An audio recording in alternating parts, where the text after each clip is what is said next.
This is great. Like you're saying, we're asking questions, we're looking at the data, we're not shying away from it, but to look at what it really may, how we can really interpret which kids need the interventions.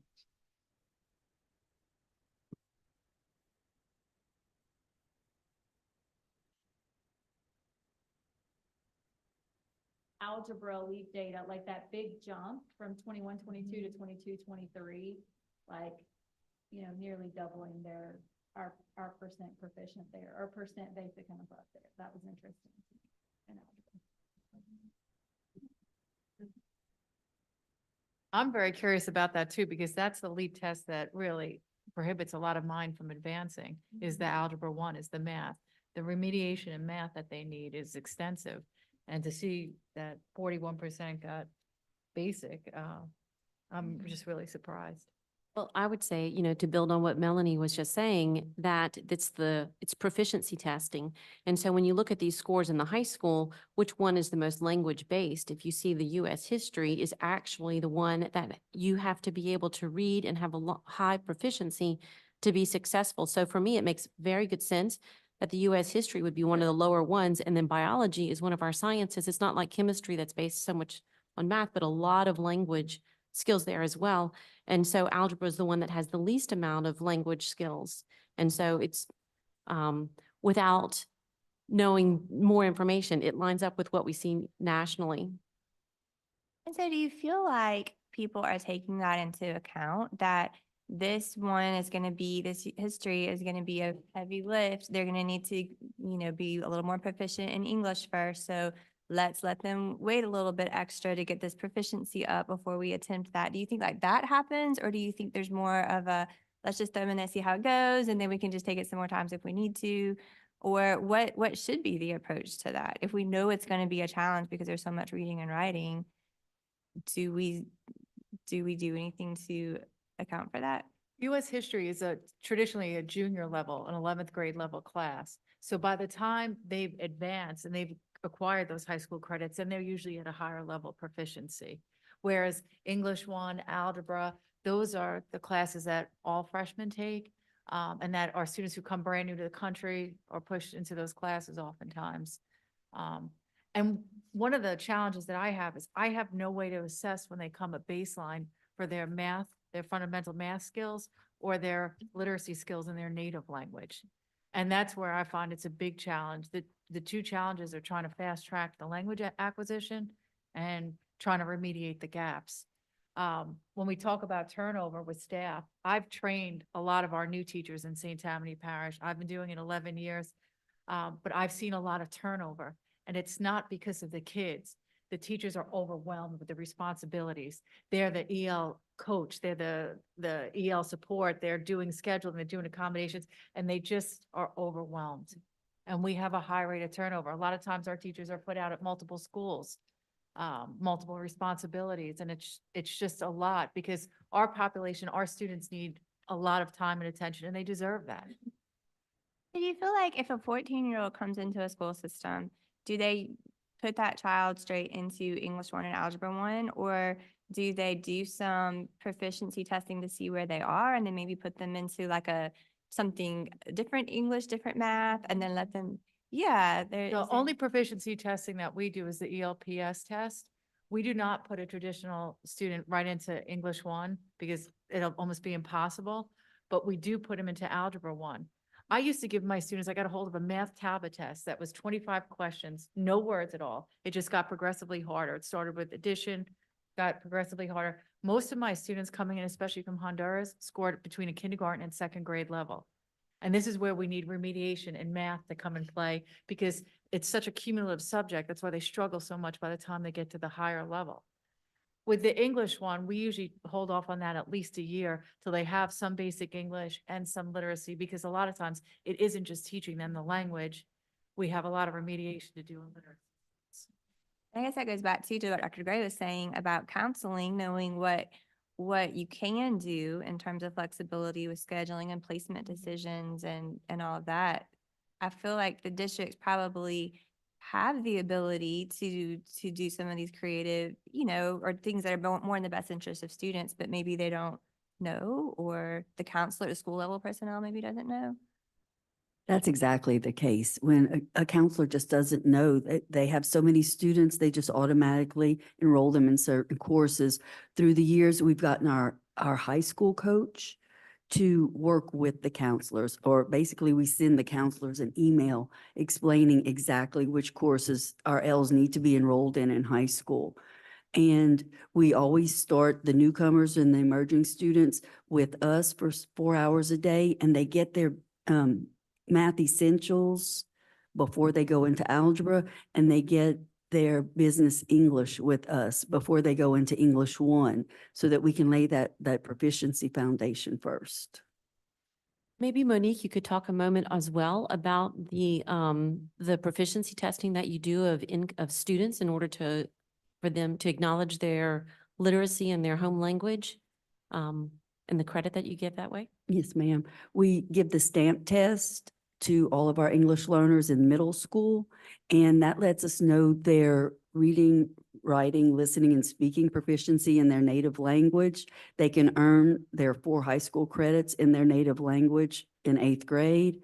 And then the counselor doesn't try to enroll them in Spanish 1 and 2 that they could teach. And it just gives them an advantage with course Carnegie units. I just want to add, our counselors are really booked solid. So if there's any additional funding to provide some additional counseling resources, that'll be great. And I think I just want to add, it's, when we talk about students, especially English learners, are varied and we can't lump kids together. So all emerging students don't look the same, all progressing students. So the individual identification of what students needs is so important. And in order to do that, you have to have qualified staff that understand language development, the expectations of the content. And so where we have found the most success is where we have the most staff that is very familiar with those. And it's a team, it's collaborative, where the administrators are talking to the teachers who spend the most time with the students, even though everybody in your classroom is emerging. Some of them are ready for Algebra 1. Some we need to provide the math essentials. Meeting the individual needs of students. I mean, we all speak this language, right? Meeting the individual needs of students, but that does require the staff to be able to successfully identify that. And if we have high turnover, it just takes a little bit longer for us to identify those needs of students. So I think that's one of my questions as to how we can, do that. I'm sorry, y'all. ELPT came out today, ELPT results. So, I'm getting calls from. Okay. Good timing, good timing. That would be really important, Karina, like in any guidance, right, that we try to put out to acknowledge the individual differences and like really looking at each kid to know. I love how you said that. We can't just say, all these kids go here. Right. So, And it's what resource to do that. So like this stamp, I've never heard of that. So it's interesting to me. And you said the same thing. We have no way of knowing in their native language what they know. So, you start them all, in elementary, I know we place them based on their age level and that's it. They enter whatever age they are is what grade they go into. So that would be great to have some type of assessment in their native language to know. To be clear, a diagnostic is what we're talking about, pretty much. Right, because we give the same, EL, PS assessment and we'll progress monitor them in dibbles as soon as they enter. But they come from such varying areas, and some schools where they come from teach in English and Spanish, some don't. So we try to do that kind of research and some kids will get grades, some we won't. But even when we get grades, it's how does this equate to what we're doing, and what level are they on coming to us? Sounds like we need almost a really detailed counseling matrix. And then also some like decision, like rationalization points almost, like you have these students in these situations. And so it might sync up with this, or this, but then down here, some if-then statements almost, to help people have a look at this, but then here's guidance for how you make the decision about what to do for this student. And so I bet we could do something like that. That might be, a useful thing for a counselor or a school leader who has a lot going on to be able to, the reference right away, like here are some different things I could do, but then here's some guiding principles when I'm making these decisions. Because I think it's not always just a this or that answer, like y'all are saying. You know, you need to be able to think and problem solve about it, but, and then maybe also we need some, I'm thinking, we used to call them problem solving teams, you know, when it wasn't an SPLC situation necessarily, but we need to look and see what kind of school level collaborative team specific to EL resources that we could put out, especially if you're having turnover. If you've got some, here's how these people need to come together to address these issues for these kids, then maybe something like that would be helpful, especially when you've got people turning over and you're having to retrain teachers and school personnel. It might be helpful. Anything else on this topic? I know one of the things that was successful in our district years ago, we have our newcomers for 3 hours. The challenge that we have is sometimes we're split between multiple schools and our higher levels are coming in the later hours.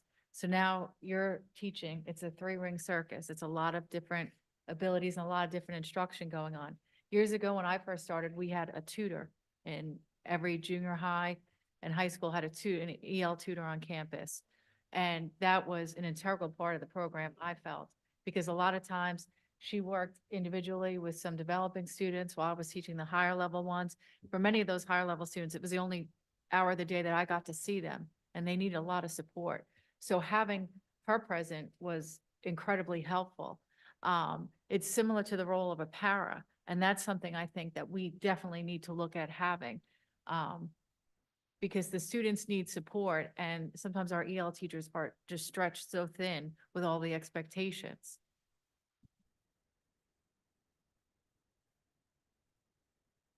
Okay, well, thank y'all for that. We had the motion and second to receive that discussion. Any objection to receiving it? Public comment on the discussion? Okay, we have our minutes. If we can go back to that item, in front of you. So you should have the copy of that now. And then I also wanted to point out something that's in your folder. So last time, you remember we took lots of notes and we had lots of discussion. Ms. Shenandoah distilled all of this into a first, just very working draft of what our report will be. And so our plan is to just give you this every time we come together, and you can write on that. You can take it home with you and send it back to us. You can email us notes and thoughts about it. Because I would like for all of you to be able to input and guide and adjust that as we go along, instead of trying to bring it all together at the last minute and remember what we talked about months before. So so that draft is there. There's space for you to write notes, but this is just our initial compilation of our notes from last time. So that's there for you all too. And again, you can take it with you. You can email it to us. You can, whatever works there. Okay. So we have the minutes. Can I get a motion to approve our minutes from our May 10th meeting? Spelled, the A should not, it's Mayeux, but it's been corrected on the sign-in sheet, and yeah, Good. yeah, it's no A, which I know it's weird. But Okay, so we're making that adjustment. So we have a motion to approve minutes as amended.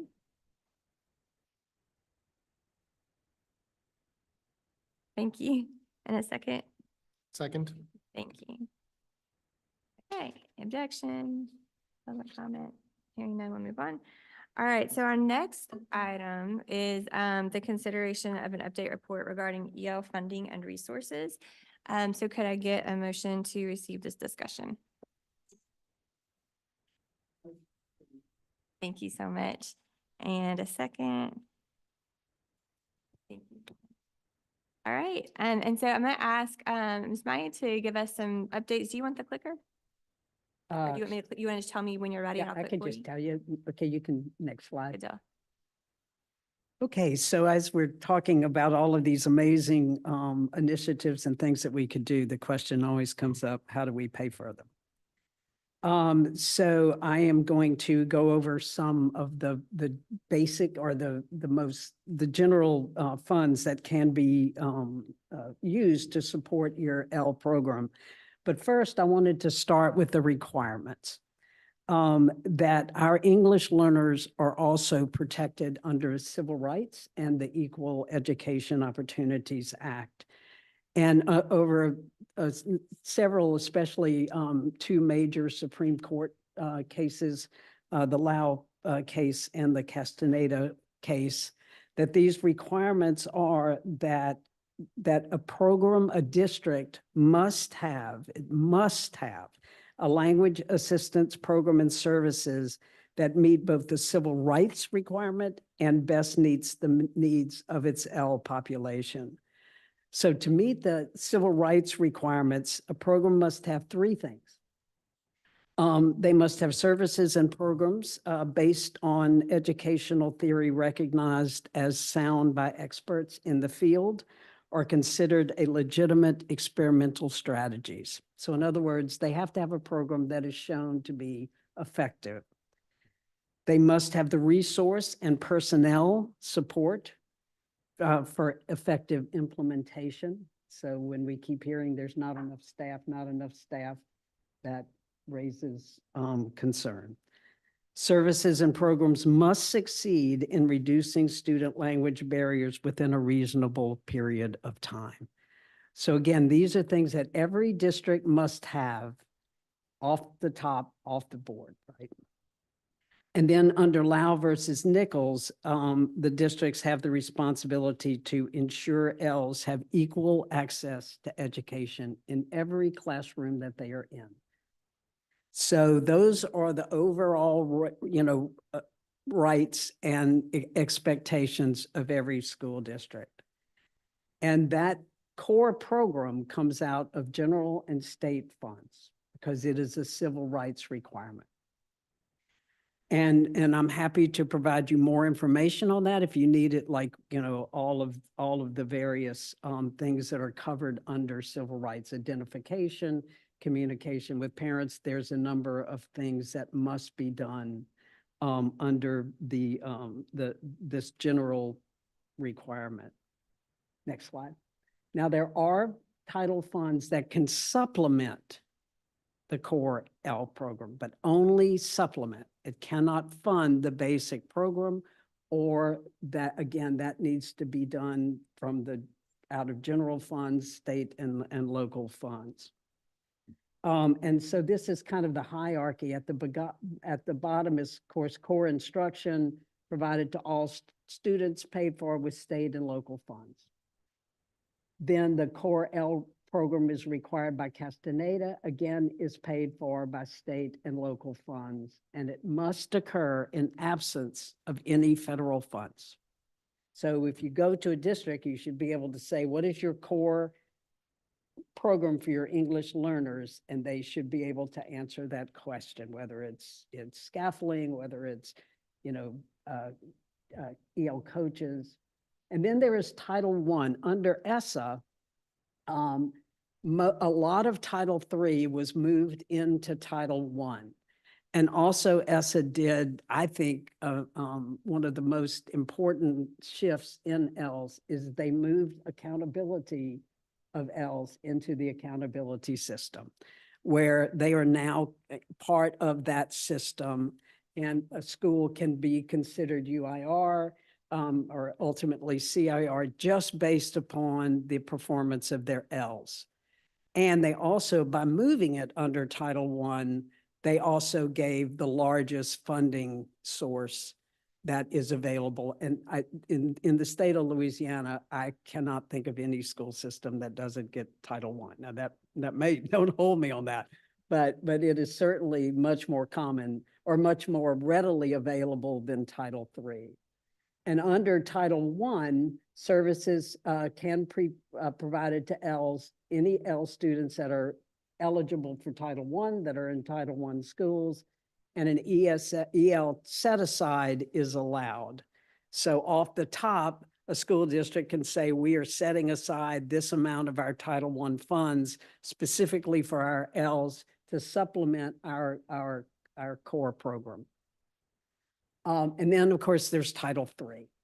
And then Title III for all ELs, regardless of whether or not they're in a Title I school, it's supplemental language development services above and beyond the core instruction and the core L program and applicable Title I programs, though federal funds do not supplement other federal funds. So you could certainly help use Title III to help support what you're doing under Title I.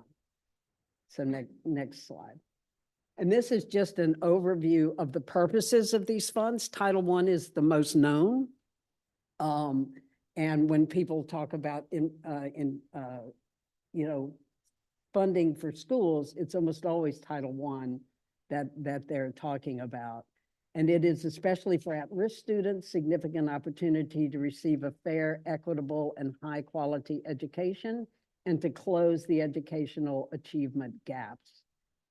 And again, as I said earlier, ESSA moved a lot of Title III into Title I and brought the kids directly under the accountability system. And again, districts can set aside funds to serve ELs, but they can only use this money to serve ELs in Title I schools.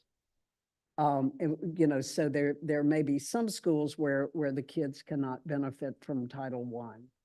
Title III is specifically to increase English proficiency by providing effective supplemental language instruction programs, to provide high-quality professional development, and to conduct parent and family community engagement. And Title III could certainly help pay for these counselors. And again, Title III can be the supplement, but it is specifically tied to English proficiency development. And Title III immigrant, which is a 15% set aside from Title III, is designed to support school districts that have experienced a significant increase in immigrant students over the past 2 years. And there's a definition for immigrant students. Could Title III immigrant help pay for a newcomer program? Absolutely. And so there are ways that these funds can be used. Okay, next slide, please. This is the funding criteria. I get asked this a lot. How do you get Title III? Well, first of all, you have to have the number of ELs needed to generate $10,000 to receive a direct Title III allocation. And it fluctuates from year to year, but it's usually around 85 to 90 kids. And again, it fluctuates depending upon how much money we get, how many kids we have. But a district can form districts can form consortiums to qualify for these funds. So a group of districts can get together to say, okay, we don't individually have enough to qualify us for Title III, but together we would. There has to be a fiscal agent, and that we strongly recommend and encourage that the district, those consortiums, look at their Title III as a consortium-wide fund to say, what can we do with this money to benefit the consortium, bringing in PD, bringing in, maybe to look at the screeners that we're using, as opposed to saying, okay, here, you get your little $500 and you get your $1,000 and you go off and you buy supplies. And we're looking at the consortiums this year really closely. We are going to look at a plan to possibly bring every district in the state that has 10 or more ELs into a consortium, but we were almost there when the pandemic came. So we're really looking at that because, again, it really increases the amount of the resources available, and it also increases the amount of funds available. So just as an overview, 30 traditional districts received Title III funds in 23-24. There are 9 Title III consortia, which provide funding services for an additional 46 districts, but the funding goes to the fiscal agents. Okay, next slide. Oop, that's it. So, so those are, and of course, there's also Title IV. Can absolutely be used to support English learners and counselors and, those types of support. And of course, Title III can provide for a professional development, the professional development of coaches, So these funds can really be used, of course, ESSER, I know a lot of you are scrambling to to spend down all of your ESSER funds. And I would strongly recommend that you look at what you can provide to your English learners. Of course, we know that the clock is ticking on that money, 9:30 of 24. But we have a kind of a motto in federal programs where we say we have a fast no and a slow yes. So, so if you have some things that you would really like to do and that you're saying, you know, we just really are struggling to find resources to help support this, please reach out. Let us look at it with you. Let us look at what can and cannot be done. Look at your Title I set aside. We are now going to do some comparisons of the districts that have a large number of UIR schools because of L's, and if they're not setting aside Title I, we're going to ask them why, and how we can help them more target resources, and again, Title II, Title IV, really any title, any Title V, you know, we have this, all the numbers. But whatever federal funds you get, there is a way that you can use them to help support ELS. So please reach out to us. I'm introduce you to my colleague back there in the back, Chauncey, who works with Title III and English learners. And so anyway, reach out. We're happy to work with you to see how we can help your federal dollars better supplement your L program. That's it. Have you seen, I know last time Mr. Morris brought up the virtual learning hub model that is being piloted right now and that Calcasieu has done already. Have you seen any districts that maybe are smaller, they don't have the population to do the differentiated like long-term L versus newcomer programs, but have any of them considered coming together with a virtual model for the older students maybe? Is that something that would work for this Title III consortia funding? Yes. And, you know, as long as it was supplemental to the overall, and it was really interesting that during the pandemic, when the kids came back, there was a study done and a lot of the English learners really liked the virtual platform because it was more targeted. And of course, we don't, again, want to make that a across the board assumption. But yes, I think that a virtual, I mean, or even if virtual is used to supplement somehow. But yes, federal funds could definitely support a virtual program. Especially the way it would let them stay at their school, but then be able to interact maybe with the teacher with the training needed to support them. Okay. Any questions or thoughts on federal funding? And then, Michelle, if you don't mind, can you just give a word or two about the state funding that's available? Yep. So in Louisiana, we have what's called the International Associate Teacher Program. And you do have last year's report from the end of the year last year there. You can see the recruitment that occurred in 2023. With the hiring of an international associate teacher, it comes an MFP supplemental allocation. And that supplemental allocation is $20,000 per teacher per year that the teacher is hired in your district. They are recruited by the Department of Education. French recruits Codafil as well. I mean, Codafil recruits French as well. I lost my train of thought because I messed up. They come with a J1 visa that is valid for 3 years with an extension, a potential extension of a 4th and 5th year. At the end of year 5, they are supposed to return home because this is an exchange program. Although we are not sending teachers, we are trading professional development, professional learning, and the experiences from learning here in the United States. So typically teachers stay for about 5 years.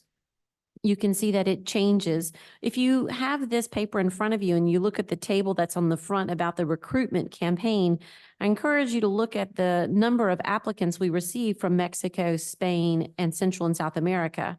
Last year, that was 50 from Mexico, 23 from Spain, and 8 from Central and South America. If you look at the number of interviews that we conducted, it was a lot less.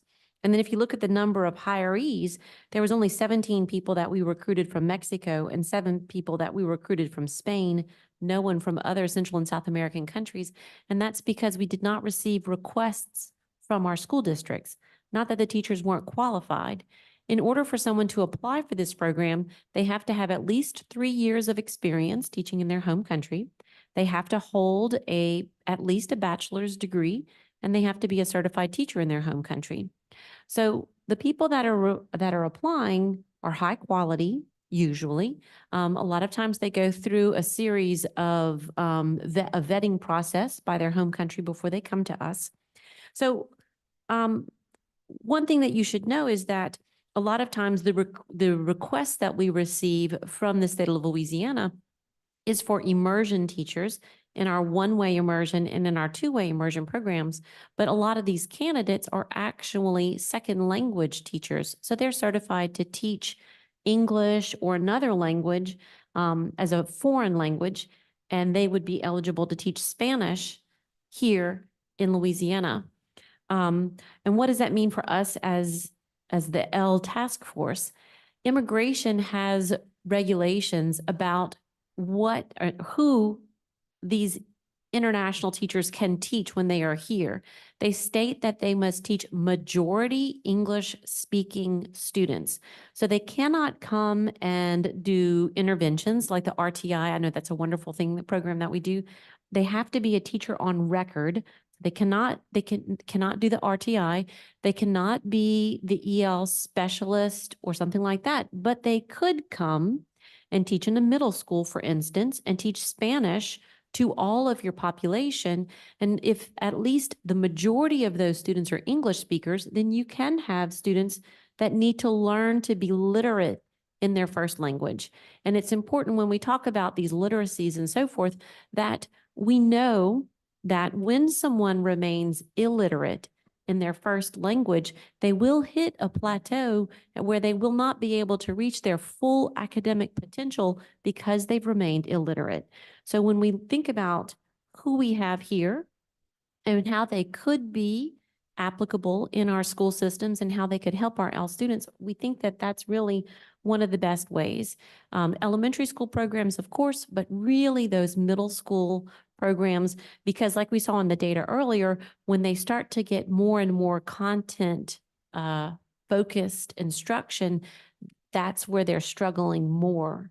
And so where students might really excel in the younger, when everything is really oral and the early literacy, then they start to struggle as they progress through because they haven't really learned enough literacy skills. So it's a $20,000 allocation, supplemental allocation per teacher.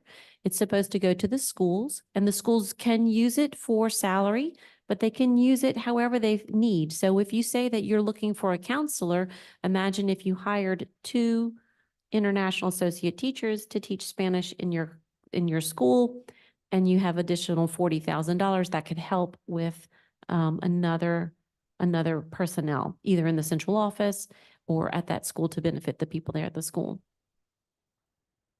There you go. If they're teaching majority English students, is that during every period of the day, or can the majority of the day be for English speaking students and then some of the day be for non-English speaking students? So they cannot do a block, like they cannot teach a 45-minute class of just English learners, right? That part they cannot do. Right, that's a good question. Any thoughts, comments? Are any of our district people using IATs? And do you think there's any barriers or untapped potential there for smaller districts or other districts, or anything that we should consider there? We love our international associate teachers, and they're really beneficial for two-way immersion. So I think majority of our two-way immersion program is staffed with these international associate teachers. So it's a big financial blessing to our district. And plus the cultural component's wonderful. This year we'll have our first 6th grade two-way immersion as our fifth graders are moving up. And so we've requested a social studies international associate teacher. And that teacher will teach not only the two-way immersion students who have been in our elementary school, but will also mingle in some of our newcomers who have no background knowledge in social studies to be able to get that background knowledge in a non-testing leap year, or at least their scores won't count on their social studies leap that year. So they can just build background knowledge and not be stressed about the test vocabulary in English. Nice to have somebody who can explain the content to you in your language too. Yeah, Michelle, you brought up such a great point of sometimes it's Spanish that the child needs, right, instead of English. Because again, without any literacy, you know, with none of that knowledge, how in the world do they then learn a second language when they have nothing but oral skills? So that maybe it's really is building up your Spanish one. That may be a interesting intervention to look at. So some of those skills are transferable. And I would also highlight in East Baton Rouge Parish, there is, they have their one-way immersion program in elementary school. And then in middle school at Westdale, they do look out across the district to see who was identified perhaps as an English learner, or who was identified as a home language Spanish that might join the program. They look to see that they are academically able, because we do know that you can have late entry. And so maybe they're not identified as English learners anymore, but they do have that opportunity to join in the middle school program. So now they can start learning the social studies and science and such in their home language. And then they can address that barrier of remaining illiterate if they were. And I don't mean to assume that everybody is. Any other thoughts there, discussion, comments?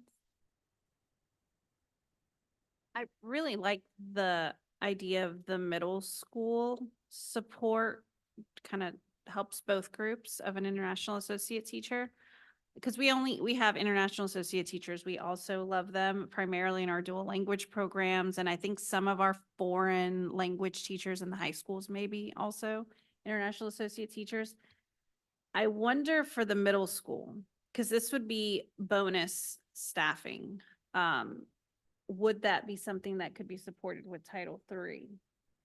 If it's not, because it can't be a full class of English learners, it would be a split class of Ls and non-Ls.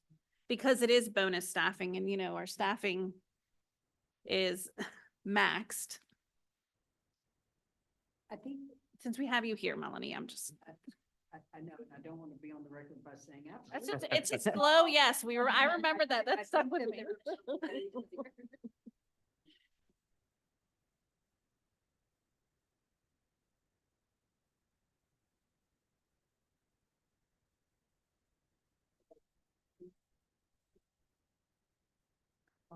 Okay. And I would also mention, Katina mentioned about high school. So this program was launched in the 1970s and through the 80s with the Bessie mandate of access to elementary level world languages. And so for that reason, I know last time you talked about this famous cap. We are only allowed to have 300 teachers at any given time, and that includes all languages, all programs, and all levels. It also includes teachers that are on a J1 visa or those that stayed for a little bit longer on an H1 visa. Those teachers, to stay under that cap, we recruit teachers up to 8th grade. So that's why, again, we're talking about the middle school model. Not that that model wouldn't be something that could work in a high school, but it's just something that this particular program would not be able to assist with finding teachers.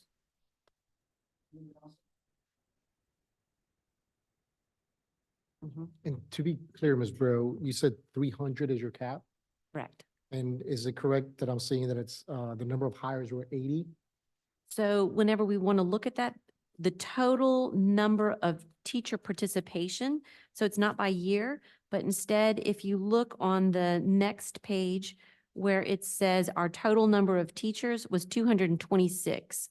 And this was only the teachers that were identified as a J1 teacher and did not include the number of teachers that were H1. So it would be a little bit higher than that. We tend to range around 275 or 280. We like to have that cushion of space because we have times when school districts will all of a sudden say, we want to launch a new program. And if we're going to be able to say, yes, we'll be able to give, hire an additional 15 or 20 teachers to launch a program, we need to have that bit of room. So it's important for us to have, I think should be like a 25% cushion, but we think that the cap should go up to at least 500, if not 1,000, because we know that there's a teacher shortage. And if you look at, again, at that first page, at how many applicants we received and we're not able to hire, just because we couldn't necessarily match them. And then also when we think of location, it is a host experience. So what that means to host a teacher is when they arrive, it's a very different onboarding. You're helping them find a car, you're helping them get their driver's license, you're doing so much work. And those people who have already done this, that bit is very interesting. And then there's a whole level of like incident reporting. So you can see here, we have 3 teachers that left in the middle of the year, and we kind of have this there because the incident reporting is if a teacher is having any struggles, then you're letting us know at the Department of Education as their visa sponsors so that we might need to share that with immigration. We have to have certain things signed so that we can talk about human resources and such. But it's a very integrated and cooperative work that we have to do. Is it J1 plus H1B is less than 300? Correct.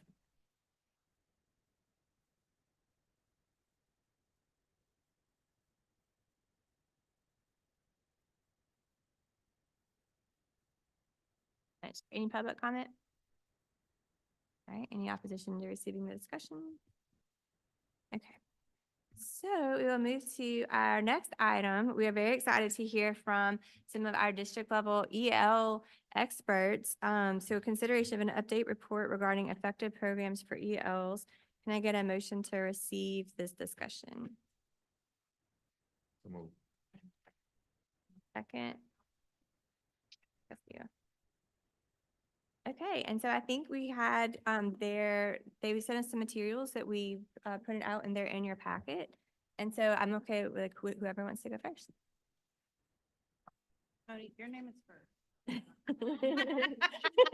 That works. I assumed you would go in the, Okay. immediately mine was last, right? It's like- Good morning, everyone. I'm Monique Roberts, and I'm the World Language and EL Consultant for Calcasieu Parish. So I have the privilege of understanding about the International Associate Teachers and all the giftings they bring, as well as understanding about our EL needs for the parish. I've seen our EL population grow from around 200 to almost 900 now in my 15 years as consultant. As the numbers increase each year, the programs change every year. We make tweaks, lots of additions, if there's lots of additions to our student body. And every year when our ELP results come in, we sit down, we look at those results, we look at what's working, what's not working, and we meet as a team because they know the children that they work with on a daily or weekly basis and figure out what do these 5 kids need? What do these 10 high schoolers need? And we really break it down by the student. It's getting a little more difficult now that we have almost 900. I can only imagine what it's like for 10,000 students. But our district's large in population and landmass. It takes over an hour to get from one corner of Calcasieu Parish to the next. And our Ls are scattered throughout. So we've made site schools to be able to best serve our students. We have 3 elementary site schools where the largest EL populations were located. And we provide district busing from their home to those sites. And we do this to concentrate our resources at fewer locations and to be able to provide consistent support. We have a few itinerant elementary teachers and coaches to provide the periodic support to the Ls and their teachers in the low incident areas. We have 2 middle and 2 high school sites. The newcomers receive 4 hours of intensive English instruction their first year, and the intermediate Ls receive 2 hours of English daily. For middle school, we can give them a third year of the 2 hours of support as needed. We do our best. If they're really advancing well, we may move them from a newcomer to our emerging class. We have multiple classes at that school. So as their language progresses, we move them as quickly as possible so they don't get too comfortable with too many accommodations and too much support. In the middle school, the Ls are provided with bus transportation to those 2 site schools, the ones closest to their home. If they elect to go, they can choose to go to their neighborhood school, but not near as much support is provided for those students. The emerging Ls receive ELA Science and Social Studies with an ESL certified teacher. And then they go to the mainstream class for math, PE, and enrichment with bilingual paras when possible to help support the content. They also receive EL-specific RTI.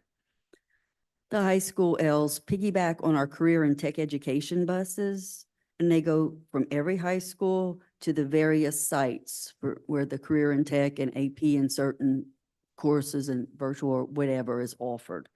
But our students are brought to one specific EL site where we have 3 EL teachers. We have our parent liaison that does all the intake.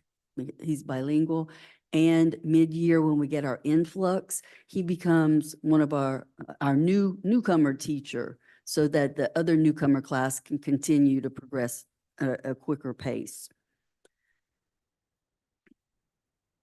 For the rest of the day, the students go back to their home school where they're in the regular Carnegie unit classes that our EL coaches and parent liaison recommend that the counselor place them in, and they struggle. They struggle a lot, especially if they're at a campus with thousands of other students, and we still have a long way to go in meeting their needs, I'm afraid.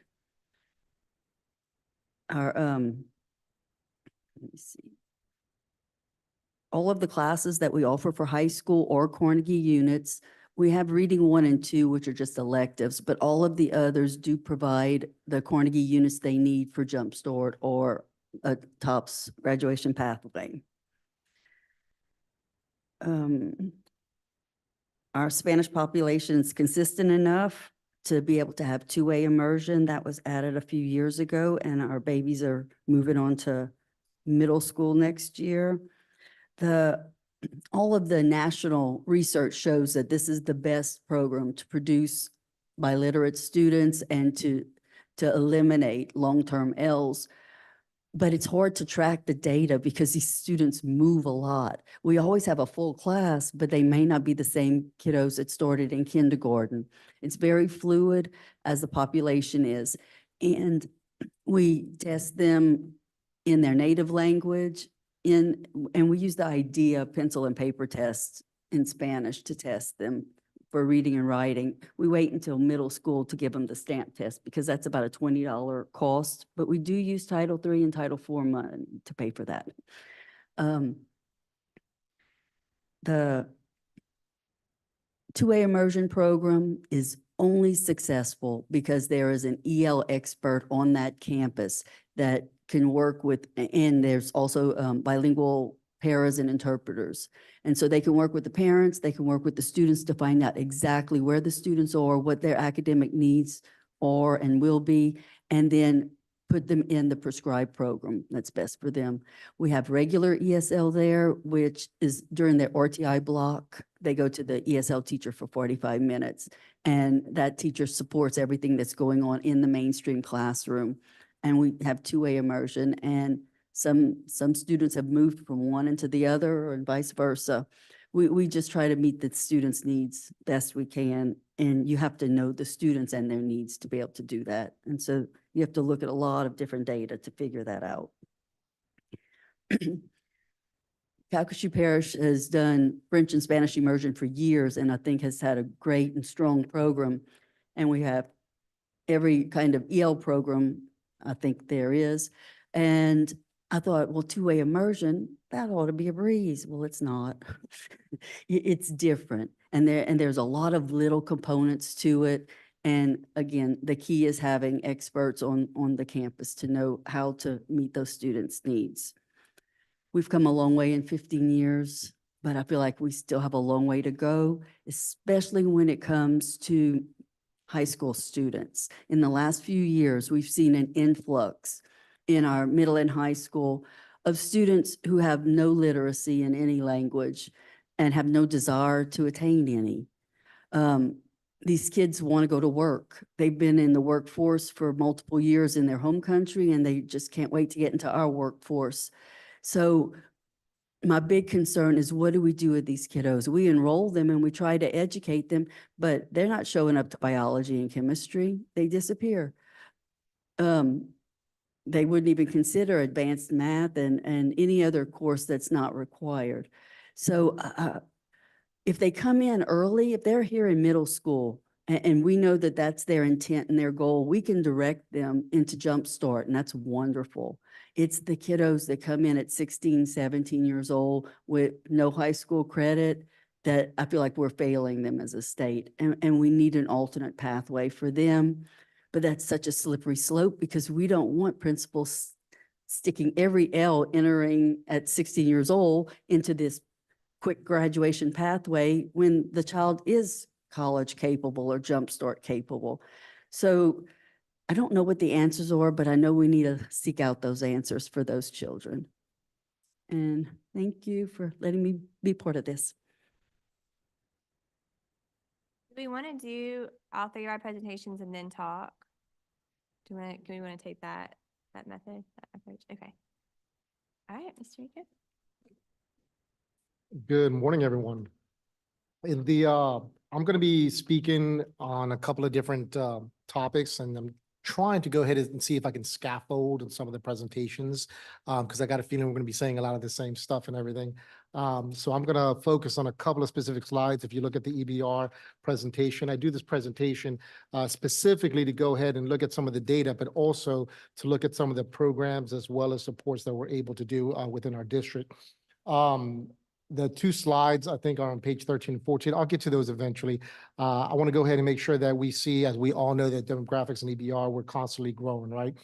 In regards to the district level, we do have a small team and such, but we are able to have EL teachers in all of our major schools, elementary through high school, regarding teaching specifically newcomers, as well as our slide kids, as well as our ELs that are at different levels and such.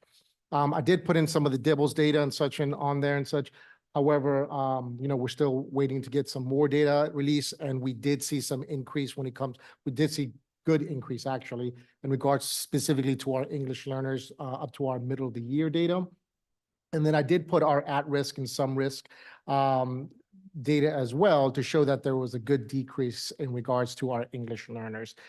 Interestingly enough, and this is why I thought this was fascinating, our ELs that are at risk, this is like on the second page somewhere, guys, when it comes to kindergarten and the fourth grade, we had the most number in kindergarten, but if you look at it, it slowly starts to drop off per grade. So by the time you get fourth grade, we consider we have way less students that are at risk than they are coming into us. So that's what we want. One of our major goals in EBR, of course, like everybody else, is to make sure that we're learning the language acquisition and the content acquisition simultaneously for our kids. That's hands down the number one most important thing. We just have to meet them where they're at, right? As we've been discussing, they're all at different levels, but that is the number one goal right there.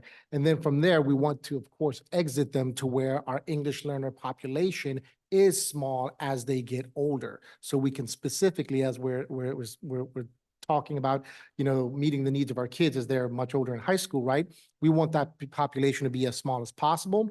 And our future goals is to have a dual language programs that are much larger, okay? So smaller English learner populations, but larger dual language populations is the overall dream and long-term goals. Since our beginnings in this position with myself in 2021, we've come a long way, but having a support plan and timeline is essential.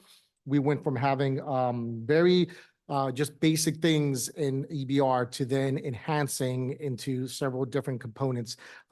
Everything from, of course, professional development at the higher levels to curriculums, making sure that we're partnering up and having new forms of curriculum-based supports for our English learners is important.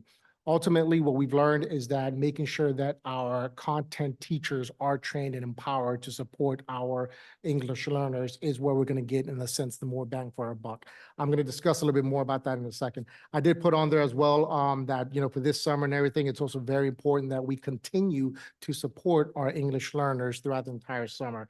So we've got a plethora of things that we send home, we talk to the parents about, we make sure that our schools know about, et cetera, so that way they can continue to prepare and practice and support their instruction and learning, of course. So now, meeting 1 through 7, this is really what I wanted to talk about more than anything else.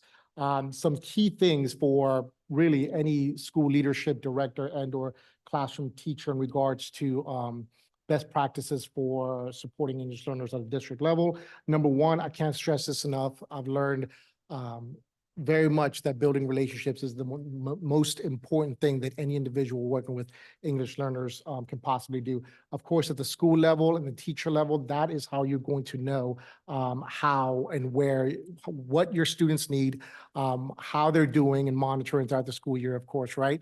And meeting them exactly, where they're at. I know Ms. Ardone can definitely attest to this, and she does a remarkable job in her classroom and her schools. However, at the district level, I've also learned that this should never be an isolated profession or an isolated job. This is such an opportunity to support our English learners by making sure that you are building relationship with other individuals in your district. I'll be more specific, ensuring that I and my team become experts in DIBELS, in tier 1 instruction, tier 2, tier 3, all the curriculums. We utilize EL education, guidebooks, written wisdom, et cetera. Making sure that we're able to understand all this will then better help us to understand what the teachers are trying to teach them in the classroom, and thus we can help them.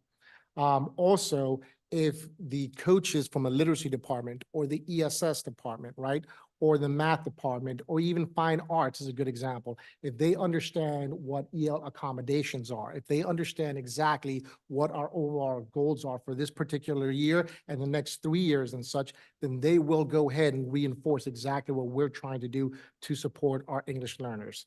So that's the one I'm gonna spend the most time on, guys, but it's so important that we make sure that we do not work in silos and we're constantly working with our districts, with our leaders, try to go ahead and learn from them, and they make sure they learn from us. And then when it comes to a state level, I mean, you guys are the absolute experts. I'm going to continue to pick your brains, but I want to know what's working at your district. And if I can duplicate it based on what's working with our culture and our district, then I'm going to do that, because obviously I'm not trying to reinvent the wheel here. I'm trying to just make sure that what is working works and we can best help and support our kids. All right, so with that, the second thing is making sure that ELPT is practiced in all classrooms. Again, that goes back to professional development and making sure the content teachers even know what the ELPT is, how it's administered, how it works, so they can incorporate that back to the language acquisition and content acquisition simultaneously.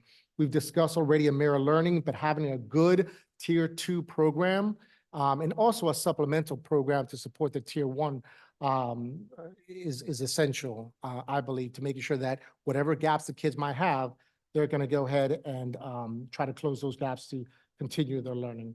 ESL classroom monitoring and traditional classroom monitoring, making sure that we're in schools, making sure that we have systems in place to see what do you need as a teacher, what do you need as a principal, right? And this is what's working, and this is maybe where we might have some challenges. I'm going to move on to the next 3. Number 5, ESL accommodations. This is something that we've learned a lot on. We all know what EL accommodations are. We all know what checklists are. We all know how they work. However, with the high turnover in teachers that we're constantly getting year in and year out, do they know what the ESL accommodations are, what they look like, and how to administer them? That is a very big finding that we've had, and we've worked on recently having PowerPoints, videos, and lots of supports to make sure that we're not just training and constantly training. This is all very new, but also making sure that the teachers and the principals are aware that they can come to us to receive help as well. So making sure that our kids receive the proper accommodations from the moment they get into the classroom to the moment, obviously, they hopefully leave the EL status or graduate is essential. Professional development. This is an area that we're constantly working on, and this is an area that's going to be a very big, important component this upcoming year for us, as in creating more ESL PD opportunities, right? At my level, my audience is usually district leadership and personnel. But making sure that that gets all the way down to the teacher level is always a challenge.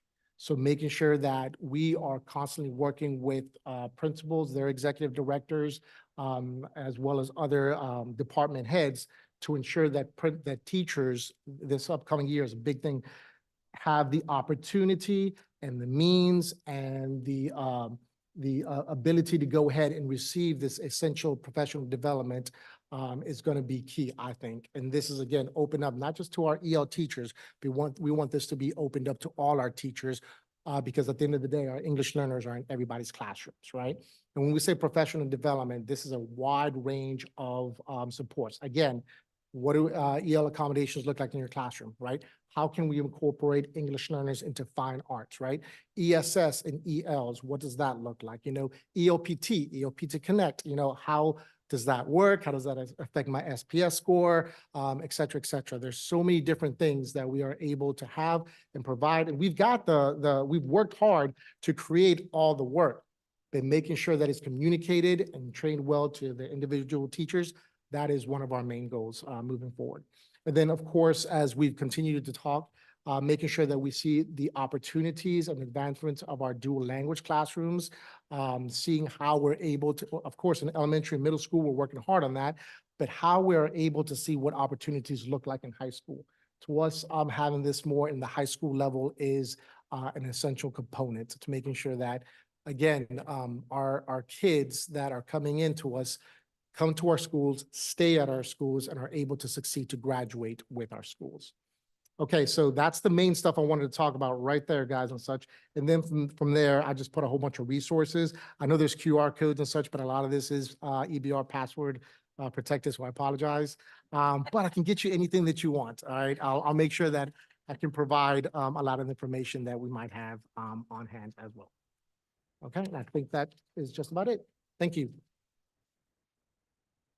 Hey, hello, everyone. So mine is the last sort of group, and the first page is our English Learner Student Support Fact Sheet. So we get asked a lot in Jefferson Parish. We're a large population of students, large population of English learners. What supports do we have for our English learners? So this one pager is just a quick fact sheet. We have it on our website in several languages. Our key initiatives are listed there, and I'll talk about those. Supplemental ESL staff numbers are often asked of how many staff members do we have. So we do have a combination. I'm not going to talk about all the different positions, but I'll try to incorporate them as much as possible in just how we provide support. Like I said, it's collaborative. It's part of that shared ownership. And these are supplemental supports, but of course, our fundamental content teachers, school leaders, counselors, administrators, that is the main. We're all collaborating together to meet the needs of our English learners. It's not just, this is just the additional staff that we bring in. And then our supplemental programs, I know our teachers that are part of this committee shared last time some of these supplemental programs. I just wanted to add those because we do have additional resources available to students. So just to go over the slides, I just included a few slides to give you guys an overview of Jefferson Parish and the work that we're doing. Our current English learner count is 10,111 students. And like I shared last time, and you'll see it on that third slide, it's about 21% of our population is English learners. And the percentages there will probably mirror what you see in your English learners as far as like 50% are US born. The majority of our English learners, the first language spoken at home is Spanish.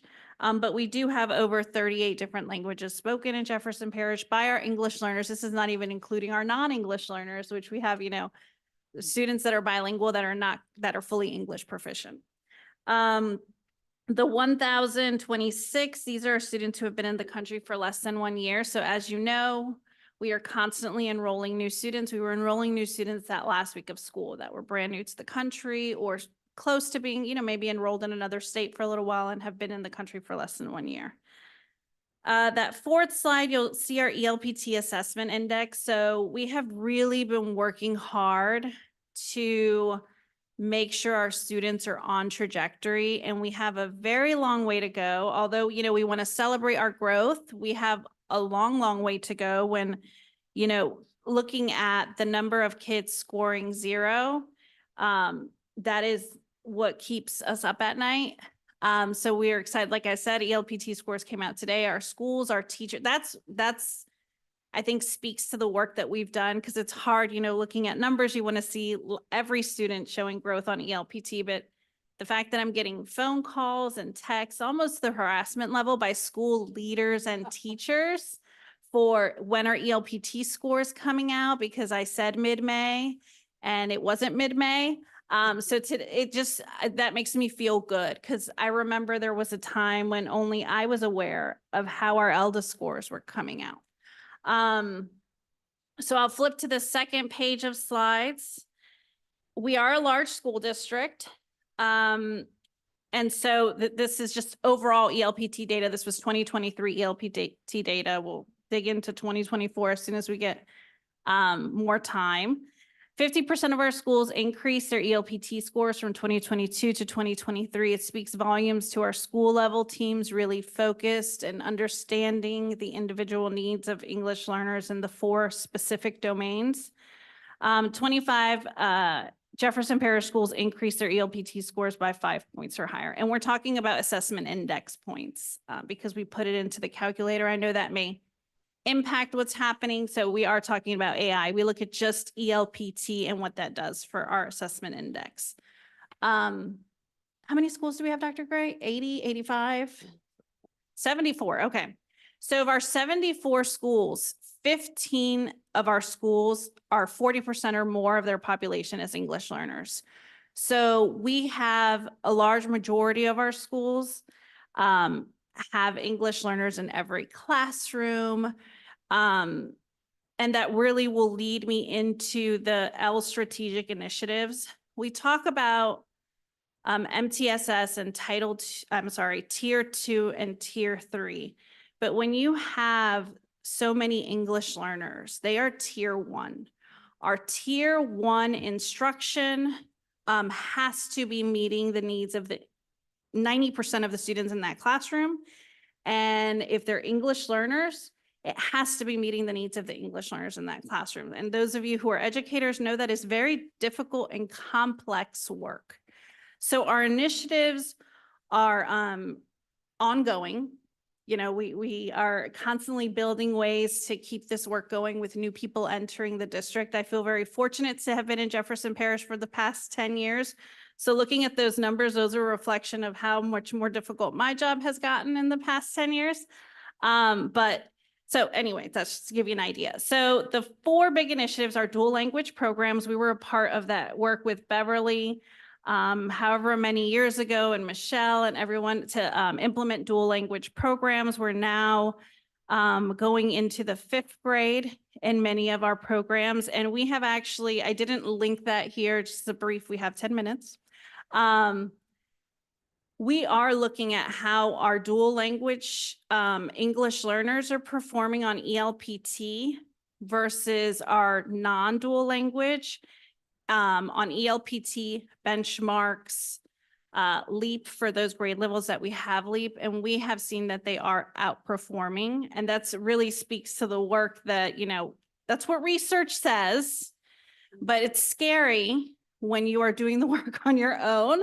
But it is, it is a lot of work working with our international teachers and our English language development teachers. So we are looking at that, and we have shown that it is positively impacting not only the Spanish language, but also the English language development. Our newcomer programs I have here, we have 29 newcomer classrooms on 14 of our middle and high schools, which is most of them. There are very few that don't have a newcomer classroom, just because there is a need for that classroom there. Our newcomer program is only 1 year. Time is not our friend as far as like getting credits in graduation. So we do 1 year, but then, you know, we don't just throw the students off into, we have supports built into our content classrooms. Our third initiative, and probably our largest one, is our ESL coaching model. So any school with 15 or more English learners, which is the majority of our schools in Jefferson Parish, have at least one ESL coach. So we too have professional development that was offered, you know, in the summer after school. And what we found, it was the same teachers coming for that professional development to meet the needs of English learners. And we have English learners in every classroom. So we wanted to make professional development embedded into the school day. And through ESL coaches is how we have found to do that. So I, you know, work a lot with our ESL coaches, providing professional development. My team at the district does that professional development. And then they are really our boots on the ground at every school, part of the instructional leadership team at the school, part of the clusters and just the culture of the school, and bringing that basically to have, I hate the word expert because I don't feel like an expert. You all know this work is collaborative, to bring that expertise to the school, to have someone there who is, you know, has more knowledge and has that foundation understanding of English language development for our schools. I'll talk a little bit more about our ESL coaching model. And then that last initiative, it really, I need to update that number, individualized instructional plans for English learners. Like I spoke before, the unique needs of our English learners are complex.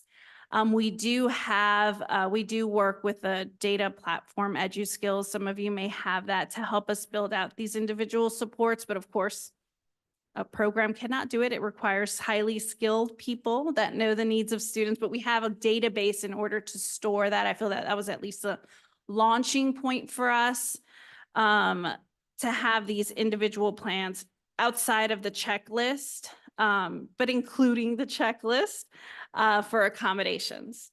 So our ESL coaching model, you'll see I just copied that top paragraph that's on the 1-page fact sheet and put it here on a slide.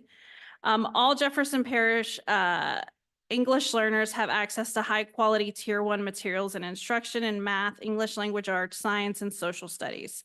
That is our mission. Content classrooms provide culturally and linguistically responsive environments for English learners. So we do have ESL teachers, paraprofessionals. As you can see, we have over 200 paraprofessionals in our schools to provide support, but the content teacher is the one that understands the content the most and can build in those scaffolds. So supporting our teachers through our ESL coaches, which serve as peer coaches. They do not evaluate. We're very, they may go through the TAP eval rubric training just for an understanding to make that connection with the teacher's evaluator, but they are non-evaluative. And you'll see that picture there is the cycle is the same as our, really the way because our evaluation should be a coaching tool in general. So it's that same process of a pre-conference. And what the coach does is go in and look at the behaviors of the English learners in the classroom and how they are responding to the instruction or the activities that are being provided. So it's not about looking at what the teacher is doing, it's what are the English learners doing in that classroom, and then how can we meet with the teacher, co-teach with the teacher to try things out, to implement things, to help guide through the instruction, and then do just that constant cycle of collecting data, which is the student actions, the student work, and giving that feedback and working collaboratively with teachers. It has been a process. We have had ESL coaches, how long, Melanie? I mean, it's been 6 years, and And the biggest struggle was that the coach is not there to pull out kids and work with them separately. It is, the coach is there to really look at what's happening in the content classroom. So we still have ESL teachers that serve as tutors, but with such large numbers, an ESL teacher would be able to spend like 10 minutes with the student if we're working with it. The students have to be seen by every teacher in the building. It cannot be only the ESL specialist that comes and pulls a student and really knows the student. Every teacher has to know our teachers want to. So embedding that during the day has really been our focus, because we all, I mean, my children have very active lives after school and on Saturdays. And so, you know, it's hard to depend on someone's, and our teachers are tired. They need to spend time with their families in the evenings. So really embedding that into a practice that can happen during the day has been our focus. And so the philosophy of the ESL coach, I just added the second to last slide. It's really, and you guys already know this, that every child, regardless of their linguistic and cultural background, can learn English and excel in school when offered the appropriate support. So not, I think we talk a lot about expectations, really having the expectation of being able to provide the students what they need in the classroom has been our goal, and that students can be successful with the correct supports. The purpose of the ESL coaching method is to support teachers, so working alongside them. That's why we're clear about non-evaluative. Our ESL coaches are actually teacher salary level. They just, they're highly effective. They receive a high level of support and professional development through me and my team, plus our partners that, you know, Title III, Title I, Title II, shout out. So Title IV. So it's really to enhance instruction delivery, keeping them in the mainstream classroom setting. We had done pull out for years in Jefferson Parish, and our scores were just not reflecting that. And while we're still, you know, we're still a work in progress, they're not where they need to be. We are moving in the correct direction. And it really is that shared ownership that the ESL coaching model supports, not only for English learners, but any student that has individual needs. The last bullet, the ultimate goal is to increase the academic achievement of English learners in the content and the language concurrently. The two must and can happen at the same time. Our goal, of course, that's the last slide where our goals are for all students to show progress on the ELPT test. You guys can see that we are not there yet. Addressing the needs of ELs in the classroom through grade level content curriculum that is ongoing. As new teachers come in, we want to provide the support without overwhelming. So really finding one ESL coach can only coach a certain number of teachers. They really are impacting the culture of the entire campus by being there. And then that embedded professional development for teachers and leaders to leverage that shared ownership in student learning, the ESL coaching model, and all of our initiatives are really moving our campuses towards that. Did you want to add anything, Dr. Gray? You did a great job. Okay. Thank you so much. I really appreciate all of your prep for this and contributions and taking your time to share with us. I didn't leave us a whole lot of time to discuss, but I took a ton of notes. Anybody have anything that questions for them or things that you want us to be sure to come back to for next time? There are a few things I wrote down that I kind of was thinking, okay, we spend a little more time discussing this or that. So do you have anything that you want to make sure is on that list? One of the things that I kind of noticed an overall theme is that different districts, you have to be savvy in figuring out the funding. Your leadership has to be knowledgeable of what's available, and then you have to have a direction to go in. And how can we ensure some consistency in that in our districts? And that we're accessing all the funding that we should be available to us. I was thinking about that while Melanie was talking, like some tangible examples of how you can braid all of those funds together. Like, Yeah. this is the goal I'm trying to accomplish with my English learners. what things do I fund out of that program with this, and this? And so I think that could definitely be something that could help with that, like some tangible examples of how we can break together to support these students. I think that would be a great. Yeah, absolutely. And, you know, I have to really give a shout out to Karina, because, you know, of really focusing to see, okay, what do we know is really working? And we're going to really narrow it down to these, you know, 4 initiatives, you know, whether it's the coaching model, which overwhelmingly the evidence shows is a very effective, because again, it supports the content teacher. Every time she said content, my heart just went, ah. And also, but to looking at, and we also have state level funds.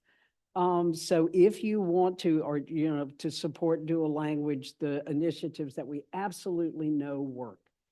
And then, but like you're saying, St. Tammany has to say, okay, this is what our focus is. And then we would love to have a discussion with you, okay, of how do we fund it? Yes, yes.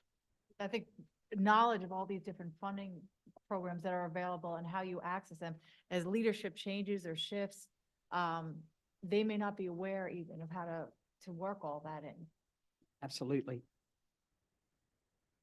I frequently speak to our federal programs coordinator for our parish and ask him how, you know, let him know what the needs are and ask, is there any way we can get some help with this? And he'll let me know which funding source, because I didn't even know about Title IV. Right. And then he helps.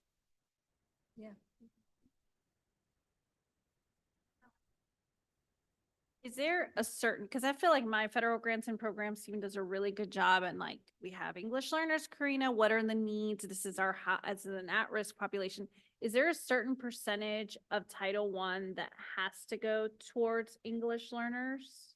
Or The- towards you know, like the at-risk population? Yeah, is there a definite further set aside? No, unfortunately, there's not. Okay. So it is entirely up to the district, and they can even not have a EL set aside. But again, we're going to start looking at that really closely of the districts that are not using Title I specifically for to support their Ls. But no, there is not. Our Title II really helps a lot to fund like bringing in these, because Title III is not. Yeah. can be The funded. professional development. Well, Mhm. a lot of this is general fund. All of these staffs are general fund, except for some of the counselors. We have more positions than that. But you know, finding bilingual certified counselors is difficult. So, but all of these positions are funded by our general funds. These are part of that law where you have to provide language services to students, and it really depends on the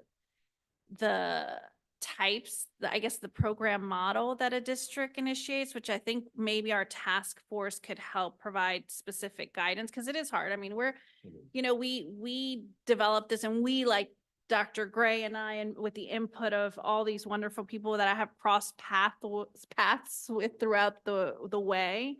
But because there's not specific guidance of number of minutes for students to receive instruction for ESL, I'm not saying that we need that, but we need something other than integrate best practices into your that's what it is right now. I think some consistency would be key, because as you mentioned, our population moves around. They're very transient. And if we had some sort of consistent instruction or some sort of resource materials, so when they come to your district, or they move to this district, or they move to another district, we have some sort of consistency. It shouldn't matter so much where the student lives in our state, what kind of instruction and support they're getting.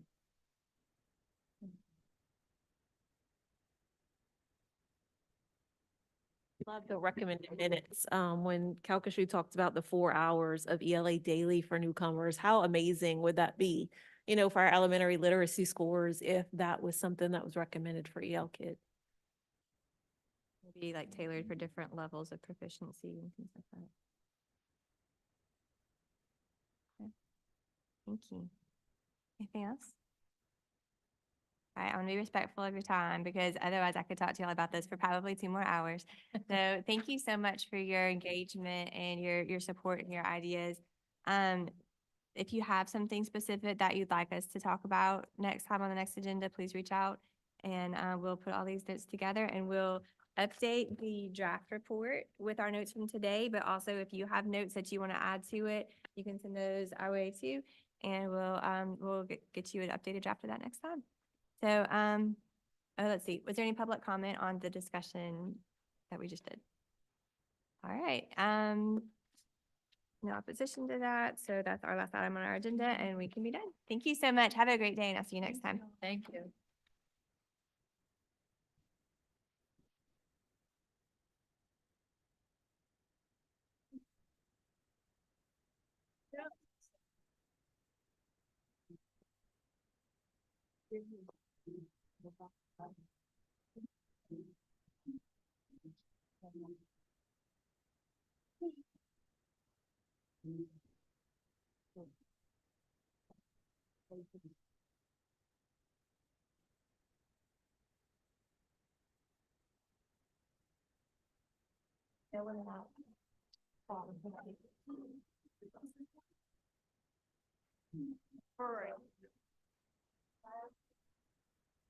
The 15th, yeah. Bye, everyone. Good to see you. So much. I just don't.